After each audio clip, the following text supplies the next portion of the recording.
Hello once again. I'm Amy and I'm with Tabitha. And today, hi Tab. Let's say hello first. Hi. Today we're talking, our subject is it big enough for a book? And Tab, you take it away. Okay. Well, I think in the last whatever you call these things that we do, They're video. discussions, YouTube. videos. There we YouTube. go. See, sometimes writers have The two no of us are words. writers, I right? We know. can't think of a word. We have no words. Anyway, and the last thing we were talking about together, we touched on like when your creative process is at its highest, right? And when in your writing rhythm time you're the most creative and you get the most done. And and out of that came this idea that usually when you're writing a book, when you're in the middle of creating something, that's when your creative juices are flowing. So you have all these other great ideas. So what do we do with them? And then when it comes time to choose the next thing, how do we know which one that is, and if we've got enough for a book? And and I would say too, and we did touch on this last time, when those ideas are flowing, it's okay to take a moment and try to capture the ones that seem promising and write a little summary perhaps, or More than okay. It's highly recommended. it's highly recommended because they do leave you. If you don't grab them out of the air, out of the Yeah. ether, sometimes they've gone forever. Yeah. So, Sometimes they're like, screw you, I'm signing someone else. yeah, you didn't want me, I'm out, but They are very touchy little things. and so I do have a file. I mentioned it last time. It's called It's Not Your Turn Yet. So when I am in the middle of something else and those ideas are flowing, or even it may be the idea for the sequel or something still in this line of writing, but it's not for this book, I Yeah. try to take a moment, capture that, put it aside, and continue on my way.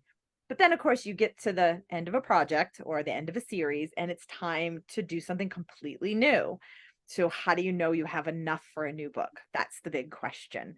And the first thing I would say that when you have a plot or a conflict that's really interesting to you, and that you spend time thinking about these themes or this conflict. And I was somewhere on a panel, and one of the writers said, we author types, we like to muddle through things that are on our mind through our writing, themes, big themes, Yeah. conflicts that we think about in the world. We like to bring it into our art and tackle it there. And so if you've got something spinning, and that's big enough, it's a big enough idea, it's probably worthy, right? So that would be thing one.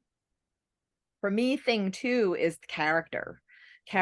There's characters that won't stop talking to you, and it's like, oh, the voices in your head, there's drugs for that. No, but really for us, the writer types, those voices in our head are these characters revealing themselves and building. And if you give them time and attention, they start to have a backstory, and they start to Start have, to get clearer and clearer. personality starts to emerge.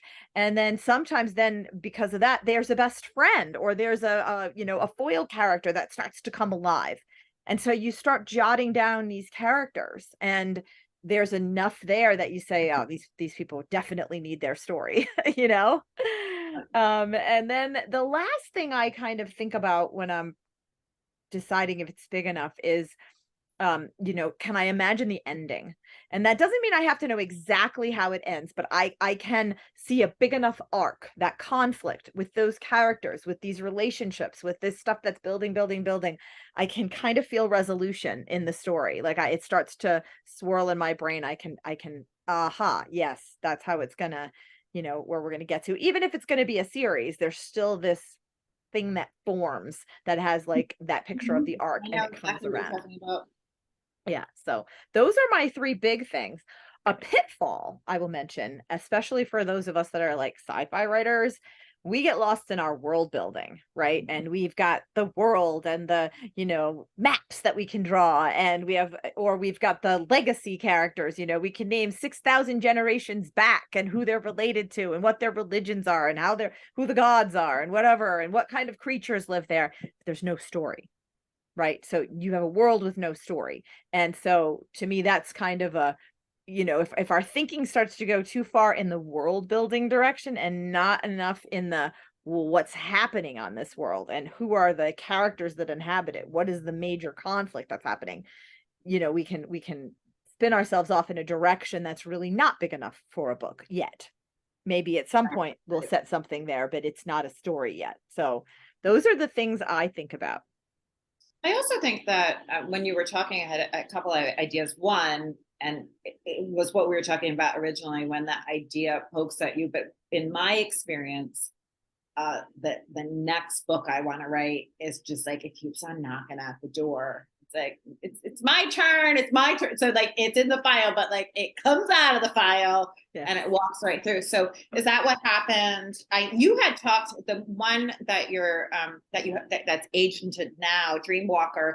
I remember you talking to me about the seed idea of that and what made that when did that start knocking on the door and when did you listen? And tell us a little bit about that. Yeah. So in between, when I was writing my original sci-fi series, when I would finish one of the big books, I would often write like a short story in between. I called them like palette cleansers. I'd maybe try, I was writing sci-fi, so I'd maybe try high fantasy or horror or something. And I wrote probably about 5 short fiction pieces that were published in that time period. And so I would look for, prompts from a publisher that wanted, or they would send me one and say, we would like to invite you to write in this anthology. Here's the theme. And then I'd start to let it percolate. But one I found, and it was create a short story using an urban legend and rework an urban legend. So I started thinking about that. I'm like, that would be fun, right? And I started thinking about that thing when we were all kids. We said, if you die in your sleep, you really die, right? If you hit the bottom, you fell off the cliff, we always wake up before we hit the bottom. It's like, well, what if I made that idea? You're like, right. what if that actually happens? Well, so I spun that into, well, what if my main character could hold you in your dream state and kill you in your dreams? And that but she could hold you there. And I thought, ooh, wouldn't this be interesting? And then from there, she spun into, what if she was like a Dexter character where she only really killed, like she had a code? And then I was like, well, what if she almost accidentally kills somebody that's not bad, and makes a mistake almost, but now she knows and she's got to come. And the idea just started to expand. And I was like, okay. And I wrote some notes. I had her name. I had some things about her. I had this main idea. So it ended up being, she almost accidentally kills an undercover FBI agent. She thinks she's taking a contract for somebody that's, was a pedophile that got off on easy charges, but that was all part of his cover because he's infiltrating a whatever. And she's in his dream and realizes, he doesn't seem icky like these other guys. She can also feel him. Like that's part of it. That's part of the hurt. He doesn't have the right. He didn't have the right. So now she's got this big dilemma of goes against her moral code, obviously can't do it, but now she knows the contract's open. If I don't do it, someone else is going to kill him. So now do I go and warn him? And then so this whole story, sort of like fell out of that one idea. And I ended up not writing it for the short story. I knew it was too big. So I got really excited. I wrote a few notes. I put it aside in my It's Not Your Turn file. And while I was writing that 3rd book in my Horizon series, Equinox, this one was knocking hard. And the characters were like, one half of my brain was finishing, Derek and Kaylee's story and the big sci-fi, and whatever. And the other part is like, and she was a really different character, real anti-hero, so she's like, and it just didn't stop. And so I knew I had the next one. And that's what just happened too with my dragon dancer. It was like somebody asked me, I was writing a blog post for an interview. I was actually not a blog post. I was doing it and somebody was interviewing me. And they said, well, what have you always wanted to write? And it just popped out. I was like, a dragon story, I'm right there with you. I haven't written one yet, but yes, we are those people. Yeah. And I was like, I want the creatures. I want the mythical, bigger than the short fiction I've written before. I know. And this one started talking. And I was like, and pretty quickly I knew I had a big story. So, it's those different pieces come together. You've got a big enough conflict. You've got a big enough. So that was the other note I wrote, and sorry to interrupt you, but Please. there have to be enough questions you don't have answered yet. If you can in 3 sentences tell the whole story and that's all you have, that you don't have something big enough for a book. You need to have, when you're talking, you need to be like, I don't know how I'm going to figure that out. I don't know how I'm going to figure this out. Right. That's the stuff. Right. That's actually good that you don't have all the answers in the beginning. That means you do have something to chew on, right. dig your. Yeah. And the other thing I think when you really have themes that you enjoy like grappling with, or I don't want to say enjoy grappling with, but they stick with you and you want to, I know with my first whole series, one of the themes I really wanted to explore was, it's I call that one like a World War II resistance story set in space, that series, because it really has that feel of the like the on the ground resistance movement trying to fight, but then also the bigger picture of who not everything is black and white either, right? There's some it anymore. So I was really playing with this concept of, who stands in fights, who takes a stand when when it's time to take a stand, and who doesn't, who buries their head in the sand, who joins right up with the, with the empire, against the who does that? Right. It's Like like I'm what. going with the one I think is going to win, like just what they perceive as pragmatic. Right. And so like that was just an interesting thing to sort of explore characters. So that was the subtle underpinning of theme that I wanted to work with in that first series. And so I think if you have a big theme in mind, that's something you want to, and you start to think about how will these themes come out in my story? What characters can carry this? And what do I need from a conflict and plot perspective that is big enough to manage this theme? That's another approach. I feel like that's a more subtle, it kind of flows underneath, for the most part, at least in genre fiction writing, but it's there, for most of us. Sure. Yeah. And those are, even if it isn't genre fiction, even say it's literary fiction or even a thriller, I know for something to be satisfying to me, it always needs to have that underlayer, The or depth. it's just vapid, it's just, I just don't feel like using my time for that. So what was the, with Dreamwalker, what do you think the broader theme is there that you were playing with? Well, there was this idea of it, vigilante justice is really kind of not, we don't subscribe to that in our society because you can make a mistake, or, you're colored by your own personal experience. And she surely was. And meanwhile, he was a upstanding FBI agent. You do things a certain way, even though he was going undercover and he had to really kind of be a more gritty persona while he was under his Boy Scout personality. But as the two of them worked together to solve the thing, and she became more, she strove to be a more pure character, and he was like, it's not working. None of the ways that I'm approaching it are working. So it was kind of like this flipping of the character Yeah. thematically, and sort of like realizing that things aren't necessarily as black and white as we think they are, and so much depends on Yeah. your Well, perspective.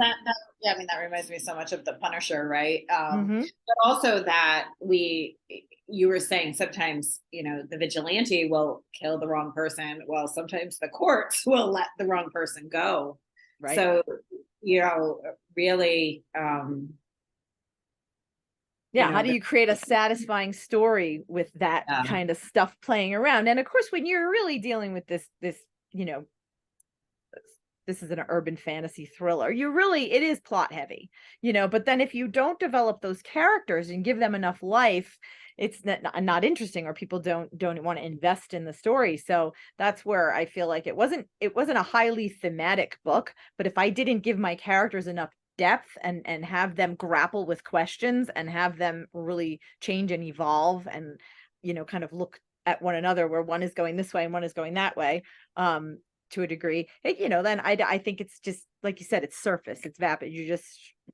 It doesn't have the depth that people want to what would you connect. say to someone that isn't sure? Something's poking at them, but they're not. I mean, like really, like how would what do you do if you're really not sure? If you have enough for a story? I start to outline a little bit, like I actually start to go through the process where I start asking the questions. What's okay? Who's the big bad guy? Is there a big bad guy? Is it who are my main characters? And if that's the main character and there's a counter person, is there an enemy?